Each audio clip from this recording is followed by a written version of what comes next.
Aujourd'hui, on va parler de Orange et des niveaux super bas avec un PER et voir si ça vaut le coup d'investir ou non.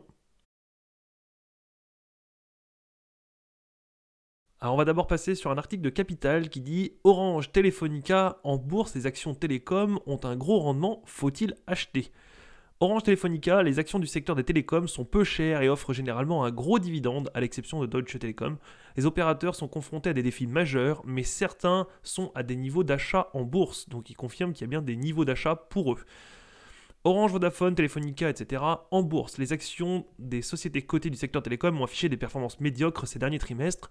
Ce phénomène est en partie dû à des problèmes structurels et à la nécessité de lourds investissements à consentir pour les opérateurs, mais également parce que chacun d'entre eux est confronté à des problèmes qui lui sont propres, souligne Christopher Dembick, conseiller en stratégie d'investissement au sein de la société de gestion genevoise Pictet Asset Management, interrogé par Capital.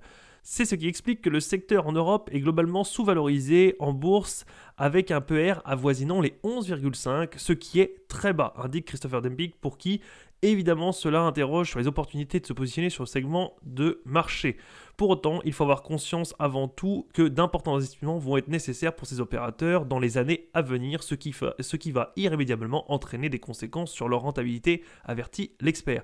Donc un PER de 11,5, pour moi, c'est pas quelque chose d'extrêmement bas, quand on sait que sur le CAC, on a un PER d'environ 13-14, donc on est sur des niveaux qui sont un petit peu en dessous, mais sur les télécoms, ça a toujours été le cas, 11,5, ça veut quand même dire que au rythme actuel, il faut environ 11,5 années, 11,5 exercices fiscaux pour revoir son investissement. Mais en plus, il explique qu'il va y avoir des investissements nécessaires, ce qui risque de grignoter un peu la rentabilité. Donc on est déjà en train de dire qu'on est plutôt sur du PER 12, 13, 14 et peut-être du 16, 17 si jamais les investissements sont énormes. Mais globalement, le 11,5 c'est déjà dans un cas favorable.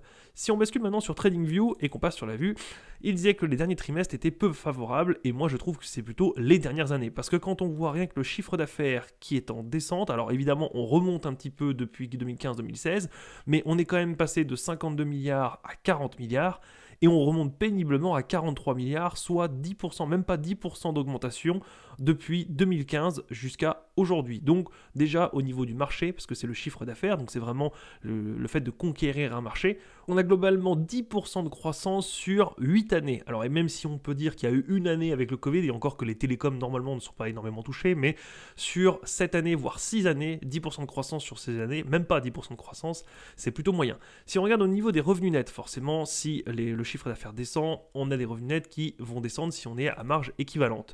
Si on regarde au niveau de la marge, on est en dents de scie, mais globalement, on se maintient aux alentours entre 6 et 10%, ce qui est à peu près normal pour les télécoms.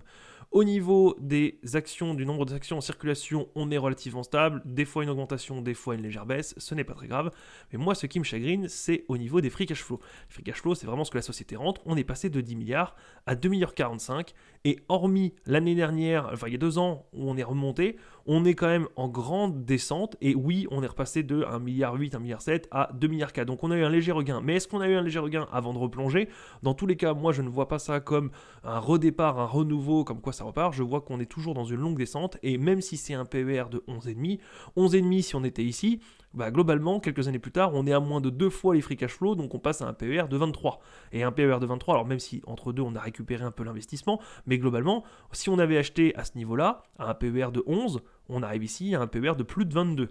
Moi, là, comme ça, avec un chiffre d'affaires qui n'arrive pas à remonter vraiment franchement à moins de 10% de croissance en 7 ans, et un free cash flow qui descend avec une légère reprise, c'est pas tip top. On a un presto free cash flow de 10,5 et si on passe au screener 3, on a un PER de 17. Alors peut-être qu'on n'est pas actualisé sur la même chose puisque peut-être que moi c'est encore sur les revenus de 2023 où c'est pas encore actualisé, mais même avec un PER de 11 et quelques, pour moi, c'est vraiment trop cher. Alors oui, il y a un dividende qui est relativement généreux quand on est sur Orange. Si on se met là, on voit qu'on a donc 10,5 € l'action.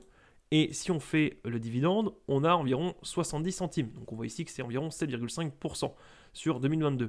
Au niveau des bénéfices attendus, 2023 1,10 € estimation 2024 1,16 €, ce qui est relativement minime. Si on passe à 2025, 1,26 €. Donc on a une légère croissance, en admettant qu'il ne va pas y avoir de dilution, parce qu'il y a des années avec de la dilution et des années avec de rachat d'actions, et en admettant que tout se passe bien, puisque là, encore une fois, je ne sais pas si l'estimation prend en compte les investissements qu'il va falloir faire, mais en tout cas, j'espère que c'est le cas, sinon ça va encore diminuer.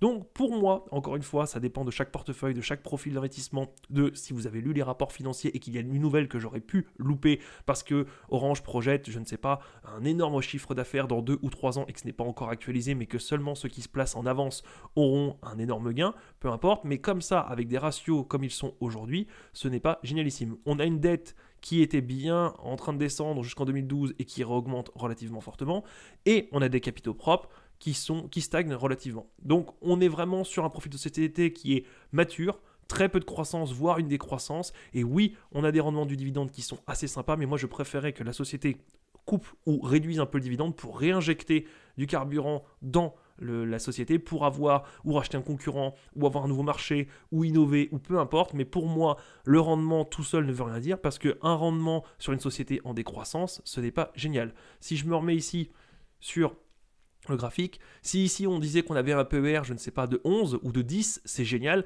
sauf que la personne qui est passée un PER de 10 ici a aujourd'hui beaucoup moins parce que les free cash flow sont descendus, bah, elle a beau avoir un PER de 11, aujourd'hui elle est quand même en perte. Alors il se peut que dans 20 ans ça reparte, ou dans 10, mais globalement, si la société continue à perdre de l'argent ou à stagner, il y a peu de chances que le cours remonte très fortement et que la personne soit en gain.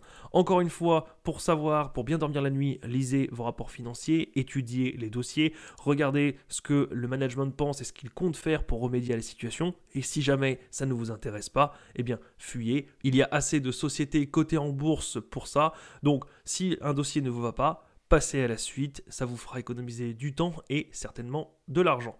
Donc moi, mon avis est différent du spécialiste qui a été interviewé. Je n'ai pas le même avis. Je pense que oui, les sociétés sont matures dans un secteur mature, qu'il y a déjà des infrastructures assez colossales à effectuer et à renouveler de temps en temps. Oui, il arrive qu'il y ait certains leaders dans ce domaine qui arrivent à s'en sortir, mais pour moi, les 2-3 sociétés françaises arrivent à être rentables tout juste et ne sont pas en énorme croissance. Il y a des sociétés un peu mieux que d'autres, mais globalement, on n'est pas sur des sociétés qui arrivent à redresser la barre et à partir en bonne croissance. Certaines arrivent à se maintenir, ce qui est bien, mais le minimum, et d'autres coulent tout doucement. Voilà, c'est tout pour aujourd'hui. Je vous dis à la prochaine. Salut!